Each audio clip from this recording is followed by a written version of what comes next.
Greetings, dwellers, and welcome to another episode of Basement 1F. I'm Mitch, your humble guide. And I'm Scary Sallie, ready to lead you into this week's medieval theme. So, Sally, ever wish you'd go back to medieval times? Only if I get to be the witch that everyone fears. No plumbing, no thanks. Fair point. My luck, I would be some sort of mud farmer who died of the plague when I was 10. Modern medicine, you gotta love it. Greetings, pitiful peasants. Dr. Terrormind here, to remind you that the Dark Ages were a time of endless sufferings, much like your pitiful existence. Hey Doc, if you had to live in medieval times, what would you be? I would be a god. I would recreate all scientific advancements ages before its rightful time. The present would be a utopia, all paying reverence to their deity, Dr. Terrormind. If you can't tell, tonight's theme is medieval, so prepare yourself for a journey into the past, right after this. Are you tired of modern conveniences? Want to experience the true horror of the Dark Ages? Try Medieval Times Home Kit, complete with leeches for bloodletting, a chamber pot for your waste, and a rack for... Medieval Times Home Kit, because life in the past kinda sucked. And we're back. Tonight, we're talking a bloody journey back into the dark ages of medieval horror films. That's right, Sally. Grab your swords and shields because we're about to dive into 3 terrifying tales set in the medieval period. First up, a film that's as brutal as it is beautiful, The Headhunter.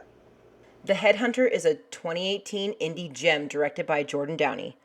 This film is balls deep in atmosphere, with its minimal dialogue and stunning visuals. It tells a story of a lone warrior who hunts down monsters and collects their heads as trophies.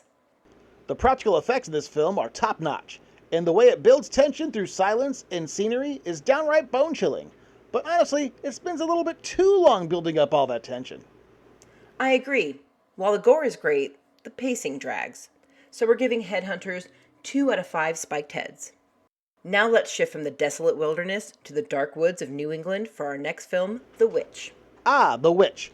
Released in 2015 and directed by Robert Eggers, this film is a psychological horror masterpiece set in the 1630s.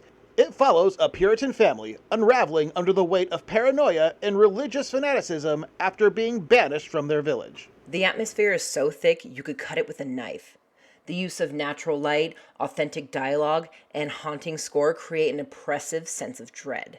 And let's not forget Black Phillip, the goat that became an icon of modern horror. The way The Witch delves into themes of isolation, religious hysteria, and the supernatural make it a must-watch for any horror fan.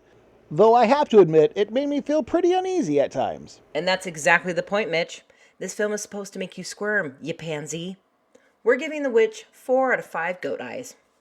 And now, for a change of pace, let's venture into the realm of horror comedy with a cult classic that needs no introduction, Army of Darkness. Army of Darkness, directed by Sam Raimi, and released in 1992, is the 3rd installment in the Evil Dead series. This film takes our beloved hero Ash Williams back in time to the medieval ages, where he must battle an army of deadites in order to return home. It's got everything. Cheesy one-liners, outrageous action scenes, and Bruce Campbell's iconic performance as Ash. This film blends horror and humor in a way that only Sam Raimi can pull off. While I appreciate it, I still prefer the Evil Dead films. Well, I get that, but I've got a soft spot for this one. It's a perfect example of how horror can be fun and thrilling at the same time. So we're giving Army of Darkness 3.5 out of 5 boomsticks. So, there you have it, dwellers. 3 medieval horror films that will transport you to a time of knights, witches, and undead armies. Whether you're in the mood for brutal vengeance, psychological terror, or some good old-fashioned horror comedy, these films got you covered.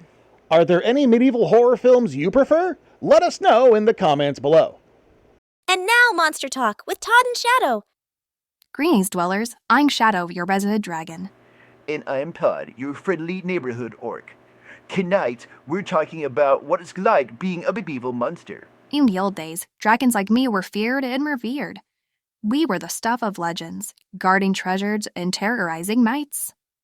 Orcs were the warriors. the terrors of the battlefield. We were seen as mindless brutes, but we had our own honor and culture. Modern times have given us a new life in stories and movies.